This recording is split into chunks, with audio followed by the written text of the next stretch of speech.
See, what we did was we chose politics over ownership. That's what we did. Exactly. We wanted to be political as opposed to owning our politics. And that's where we failed. That's where we have failed. And I got to tell you, we have to fight for these young men and women. They are lost. This entertainment industry that you guys are involved in and listening to, that is the devil. That has nothing to do with anything but spreading deceit, lies, and chaos.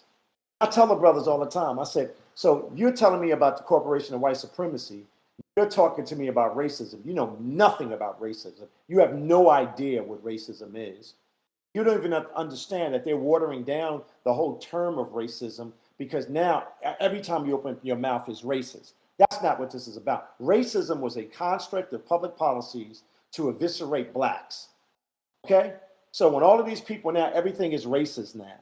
The lady at Duke, the young lady at Duke said somebody called her the N-word. 500,000 people in the audience. I mean, black people was in front of the people that were saying that they were calling her the N-word. And she went out in public and said, they called me the N-word. And I didn't feel safe. It was bullshit. She puts us in a bad light when she does that because guess what? There is racism out there. There is. But that is not racism. That was her fallback position because she thought she was going to get some attention. Now it comes out that she lied. It's happening. I'm telling you guys, you guys got to watch this because what they're doing is they're shrinking the impact of what racism really is. It's very subtle. So now all of a sudden, everything you say is racist. That's to make black people feel good, like somebody cares about you. Racism is way more sophisticated than people like to make it to be. And that's the problem because racism can be, like you said, entertainment. The entertainment that we listen to this music, and the music is, to me, what I would say, I just came up with the term just now, inclined racism. You know what, young man, I like that. Because you know what I call it? I call it anti-black music. That too. There you go. Either way, it's a slick, under the rug pull of, okay, we hate you, so we're gonna promote something, propaganda. Everybody's gonna see it, and 60% of people are gonna be entertained with that entertainment and be influenced by it. The other 40% are probably gonna be against it in some way or not deal with it, and only like 10% of those people are gonna actually be against it, like physically and every day in their life. So we're gonna have a whole bunch of people running around influenced off of our anti-black music, and that's what's going on. But so we have to turn that off and make our own frequency, make our own vibe, create our own energy, and stop just listening to the energy that's demanded from the labels, demanded from whatever source of people that have all this money and all this power, and just do our own thing, which goes back to the ownership thing. Is on a different frequency that's what we're working on now. That's the point of us trying to change our frequency that we know we're supposed to be rising above the frequency that is the status quo or industry standard, and that's why we never fit in. I love that. That's right. Listen, I really appreciate that. I mean, let me ask you a question. How old are some of you on this podcast? I'm 30. 30, early 30s. And 29. And younger than 20, the administrators of the room. Wow. That is impressive. That's impressive. I got to tell you, thank you for allowing me to come on. I can't say that enough. I mean, really. Blessings. Yeah, we wanted to create a bridge of the gap because we know some of us feel like our elders failed us. Some of us feel like we didn't have any kind of direction or guidance because of the background, no religion, or we just wanted to bridge the gap between our generation so that they can have something to look back onto. We can have something to look back to so they know who was fighting now for us, who was fighting for us to keep our human rights. Who are these people? They don't know because they are masking the truth. They are censoring the truth. So, and the article you sent me earlier, they're trying to get more. They're paying for more people to be silent. So it's like, how are they supposed to find these things out if we don't take control of the propaganda? That's right. You are absolutely right. You're absolutely right. So let me ask you a question. What are some of the things you're doing over in New York that can be helpful? Because I love to help you guys. we're just focusing on this podcast. So we would like for more people that's in the fight to just talk with us, genuinely talk with us, so that we can eventually hold courses or hold seminars and we want to do things like you're doing, really, holding seminars all across the world. We want to do that. But in New York, it's like, where do you go when everybody's following orders, following the agenda? So we're kind of just seeking out who our tribe is, and who's thinking like us. You got to play dumb and blind until you get with your own kind, right? So That's right. we're trying to see where we can fit in, and we're gonna continue to work on this podcast, and eventually we just want to branch out into the public now that things are seemingly getting back to normalcy. So we gotta fit in now, while before they do something else crazy. Also, we promote health, growing your own food, organic food, healthy food, Squeaky Gym. Shout out to our sponsors, by the way. Yes. Great. For That's sure. great. And I was gonna say, since we talking about health too, I just like to salute you to the fact that what I'm saying, you've been dedicated to exercising and taking care of your health and stuff like that as well, because that's important when you getting up and you aging a little bit. You want to make sure you stay sturdy. You moving around so much, you could tell you still in your, like, you moving. So that's what people need to know as we getting older and stuff like that. Like right now at my age, is like I work out more than I did before, because I know, like, I have to make a habit of this because I'm getting older. Like, what happens when you get older, your body starts getting a little weaker here and there and stuff like that. So it's definitely important to be exercising. All my life, man, buddy, I've been exercising all my life, and I take it serious. But let me tell you, the thing that I really want. Let me tell you what my dream is. My dream is to really connect with Black Americans and start to change the culture of health in our communities. That's a big deal for me. I am really big on that. I really, really, really, really want to build a new institutional science where we can go in to these communities and really get them to understand that they need to break their love affair with their doctors and these hospitals and these emergency rooms, and really start to really rebuild their bodies. Let me just say something to you. Look how many young people are obese. Look how many older people can't even walk up a flight of steps. Look how many young men are suffering from mental disease and women suffering from mental disease. Look how many of our family members are suffering from autism and autoimmune disease and all of this disease in our body. This disease in our body comes from not just the environment, but it comes from what we've allowed them to push in our bodies, what we've allowed them to prescribe to us, and how we have now taken the food that we would have never eaten in the past. Now it's a part of our diet: white bread, white sugar, chemicals, everything. I mean, I really want to do something in my next 10 years of my life that will create these integrative health centers all around the country where Black people can go to really get focused on what a real quality of health looks like. How do I make it affordable to be healthy? How do I change from sick care to well care? That's really my dream. Right. Because I'm looking at my people, we are tired and broke and sick. All of our women are obese. All of them have autoimmune diseases. All of our kids are obese. All of them have mental issues. Where do you think that come from? Well, you know what? That's what we're doing right now, because we come from an urban space. So we literally making it cool. We link up with people that are into health, that are in the area too as well. We literally making it cool to eat good food and be healthy and exercise. We promote this every day now. Every day we promoting this, and people seen my lifestyle before this. I was always working out, but I wasn't promoting it, like promoting health tips and how to work out and what workouts to do and what herbs to take for the day and stuff like that. We wasn't doing that every day before. We was just working out to ourselves personally. We started to share the lifestyle. The trick is, psychologically, maybe not financially, but psychologically, once people think something is cool, they will attract to it and they will find a way to invest in it, whether they want to or not.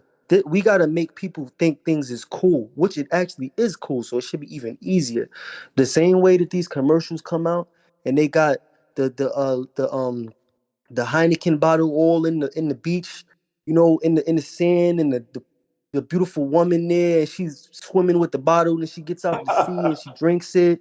That's how we got to make these herbs these God-given herbs look. We got to Yeah. make it sound cool, feel cool, and then people are going to wisen up and see it. It's going to take time, as well as doing the smart things like breaking down the critical things continually, which a lot of people do. I mean, there's so many people we can shout out about this. It's a lot of people at this point. If you're not trying to be healthy, if you're not on the road path to being healthier, you're just not paying attention to the right things now. Because the TV has all this stuff on it, but the internet, TikTok and Instagram, if you following the right people, then you're going to see so many different things about health. You might not even have to go on Google to read nothing because you're going to be reading so much from Instagram. But I think I think you're right. I think this is the greatest time in history for us to replant the seeds, regenerate the soil, really reclaim our health. And, when I was traveling around the country, I started to realize how sick we are as Americans.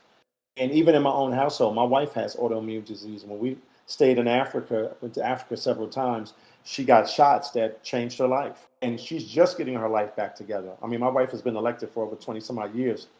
My wife was a brilliant woman, but her autoimmune disease has hindered her in a lot of different ways. So we've cleaned her gut. We've gotten her taking all the right supplements. I mean, she looks 20 years younger. She's a beautiful woman, but she looks 20 years younger because That's amazing. she's detoxing her body. She's detoxing her mind. She's seeking, that high energy. She's seeking God's face, that kind of thing. It's important that our community starts to get realigned with something greater than ourselves. And look, they keep going to these churches and these mosques. These churches and these mosques turned their backs on them during COVID. They zoomed in Jesus and zoomed in Allah. And as soon as the corporation of white supremacy told them to open up their churches and take money to convince their people to take an experimental biologic that they knew was going to poison their people, they took the money and did it anyway. So Right. you got to understand, when you seek God's face, you got to go inward.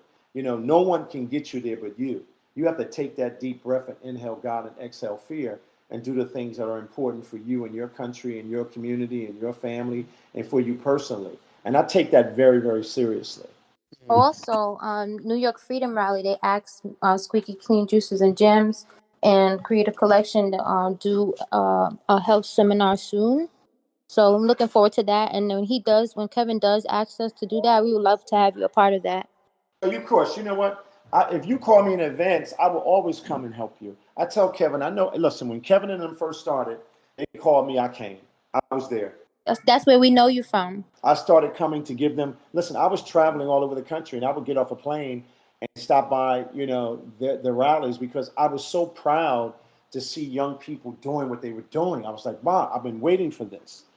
I'm a little older than you guys. I've been waiting for this. I want to see young people take off their green, take off the veil, pull back the veil and start to see what the world is really like. The more you guys keep pushing back and the more you guys turn off that TV and the more you guys start working hand in hand together to really change the conditions of your family, start with your family first. That's a whole mission within itself, Right. Some of us don't even really speak to our family. I understand that. I have some family members I didn't speak to. But you know what I did lately? They might not speak to you. So you can clear your soul and clear your mind and you can still operate at that frequency. Just forgive them and move on. I know it's tough. Just forgive them and move on. Because you guys have something to do. And I hope by your example, they will start to pay attention and listen to you. Because right now, I hope so too. They're blind right now. They're blind. Yeah, because they definitely, shout what you call it, how you X us out when we tried to inform them about things. They called us conspiracy theorists. They called us crazy. Oh, we watching too much Instagram and YouTube. Now, but guess what? Now what do they say? You were right about everything. Think about it. You can't convince those people. Those people are blind to God and blind to the truth. You can't help them. Oh, by the way, the greatest conspiracy is ignorance. And by the way, this conspiracy theorist, we're 30-0 because everything we said has come true. Oh, we're going to make a video about that called the silent theorist apology. The silent theorist apology. I like that. I like that, guys. I like that. You're actually it's needed. You're the prelude to that segment. Oh, really? Oh, that's right. Okay. Because I got to tell you, I mean, you know what my friends call and tell me now? Oh, well, Kevin, you were right about that. I said, wait a minute. Let me get this straight. You mean to tell me you're calling to tell me that I'm right about this horror? I don't want to be right about this horror. I feel sorry for you. I feel sorry for the fact that you've lost your soul. I feel sorry for the fact that you have abandoned your God consciousness. I feel sorry for the fact that you walked your kids and your wife into a burning building and took an experimental biologic from Fauci. You chose Fauci over God, but you'll be the first one talking about racism. Can I speak freely right now? You don't mind? Yep. Absolutely. Get the fuck out of here. That's horrible. Yeah, man. You want to talk about racism, but you just gave your body over to Big Pharma. You want to talk about the corporation and white supremacy, but you just gave your body over to big. I mean, what are you talking about? It's all a con game. Let me tell you, if somebody was doing something indifferent to any of you, I would be right there defending you. I don't think that you are all that weak that you would fold because somebody called you the N-word when every time you turn on your radio and you play the music of the rappers that you think you love, they use the N-word every day. So how does that work, guys? Right. If you listen to that music, you're anti-black too. If you listen to anything that call you a nigga, that's anti-black. If you white or black using it, especially in music, that's not an endearment. That's not a term of endearment. We all have to be honest about that. That's the truth. Yeah, man. It's just where, it's where we come from. Everybody just has a mindset because we too intort. We don't think for ourselves, Flo. Oh, you're right, young man. But everybody is. Most people don't think for themselves. Most people just let what the world. I've heard people say, okay, once the government says something, that's it, it's stamped down. And I'm like, man, come That's on now. why You got to have a mind of your own, man. Another thing, what you guys have to do is start thinking about where to build your new community where you're going to live. Because you might not be able to live in New York for that period of time. New York is going to, let me tell you what one of the young men I've mentored, one of the young men, I have a group of men that I've mentored all over the country. They're geniuses. I mean, they're wonderful. And I laugh with them when they call me, they call to beat me up about a lot of stuff. Oh, it says here, the black community has off-ramped their entire community, uploaded it to the metaverse of garbage and despair. I'm a black man that built my community. I'm a black man that has lived in my community. I'm a black man, family, and wife's family dedicated itself to build a city. I'm telling you, this is where we are now. I'm telling you, I'm not telling you as someone that has not done stuff in my community. I took kids all over this country to do Black History tours when I was 20 years old. I paid for it with my own money. Took them to Washington, D.C. and took them everywhere. Created the American Black Male Leadership Institute to train future leaders, black leaders, to critically think, to give them a voice that's beyond what the liberal class is telling them they should be able to talk about or what they believe they should talk about. I can sit here and talk with you all day because I've done it. I put my money where my mouth is. I put my body where my mouth is. I sacrifice my family where my mouth is. I'm very proud of you guys. Thank you. Thank you so much. Yeah, appreciate it for sure. I appreciate y'all. So if you do something in New York, if you call me in advance, I will fly in. I still have a house in New Jersey. I can go to bed. That's nice. I really appreciate that. Like that's dope. You'd To be know that. surprised. If you call me in advance, you will be surprised. I will be right there standing with you. And as a matter of fact, I'm going to give you some business. I have a bunch of brands, t-shirts names that I've come up with that I own, right? That are phenomenal. People have been trying to get me, Kevin, you got to put them on t-shirts. You got to do that. I don't really have the time, guys. I got to tell you, look, man, I got a 28-year-old daughter that just got married, lives in Glen Ellen. She owns 3 homes in California. She's moving to Miami. She's getting ready to have her first baby. A 40-year-old daughter that I adore. She's a teacher. She has my 2 kings, my 2 grandsons who I adore. And, and my wife and my family. I am the leader of my family. I lost my father very, very early. He was a brilliant man, loved me, loved my mother. I was just blessed. And I think that my grandmother, and I don't know if you've ever heard my speeches, I'll bring her up. My grandmother was my spiritual connection. She actually changed me. She helped me to develop my soul as I was growing up because I was a privileged kid, man. I was living in New York. I was living in the village. I was living in Brooklyn. My girlfriend lived there. I lived in Brooklyn for years. I was traveling. I was a complete wreck without God. My grandmother knew it. Right. My grandmother knew that. She worked on me. And I told a friend of mine the other day, I was having a drink with him. I said, now I know why my grandmother got me baptized twice. My grandmother made me get baptized twice. So check this out. I was against it. I was like, Grandma, what are you talking about? And here's a woman that I adored. Like, if she even looked at me funny, my ass would cry. I'm like, Grandma, what are how you have that one person in your life that could just look right through you. And when I went to church to get baptized that day, and it was amazing. When I walked in, they said, Kevin, your grandmother prays for you every day. I saw the next person. How you doing, little Kevin? They call me little Kevin. How you doing, little Kevin? We're so proud of you. Your grandmother prays for you every day. And I'd walk all the way through the church, and everybody said that to me. Nothing else but that. Nothing else but that. Amazing. And you know Well, what? shout out I to grandmother.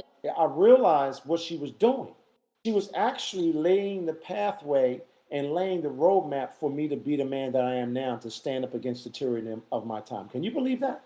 That's what she was praying. That's why she asked me to get baptized twice. It was not because of what I thought, right? It was because she was paving the way for me. She was putting the armor around me to get me to this point. I prayed to God that I have enough sense and enough sense of myself to do what God wanted me to do. That's what she got me baptized for. Yeah, man. I mean, I think I ain't even gonna lie, man. When it comes down to grandmothers, it's just, some grandmothers are just amazing, man. I can't even, I don't even know how to come up with it, because the stuff that they was doing, the tenacity that they had, the abilities, just the wise nature, the overseeing eye, the That's right. understanding, just knowing, just looking into you and just knowing where your life going and what's going on and what you need exactly. It's insightful, man. Let me tell you something. I used to go to this place called African Echoes when I was a kid. Every Sunday. Every Sunday. I would go and see Dr. Henry Clark. I would go see Dr. Van Sertem. I would go hear about Dr. Diop. I would go see Dr. Rashidi. I would go see all of the great historians and theologians of their time. And I would hear them break down all of the history of, Africa, all of the history of the economics of Africa, all of the politics, Du Bois and Marcus Garvey and all of that. I grew up with that. And that is what you are missing. You're missing that part of history in your life. Because the people that want to talk to you about it, they want to sell you on half of the story as opposed to all of the story. You got to go back and do that work. I have, in my house in New Jersey, I have 3,000 books. Wow. I'm getting ready to start giving some of them to my daughter in California, because she has a library system like mine. I'm going to start dispersing them to my grandsons. Earlier you said you lost your father early on. Yeah, I lost my father early on. My father was murdered. Oh, my condolences, and I'm sorry to hear that. That's okay. That's okay. My father Yeah. was murdered. He was murdered by a group of thugs. He was a great father, a great human being. But because of what he taught us to lead and not cry and not whine. We got up and we built the world that he wanted us to continue to build for our family. So we never said, "Oh my God, my father died, and I just have to be on drugs," or I can't be a good man, or I can't treat a woman right, or I can't be a good husband, or I can't raise my kids. You kidding me?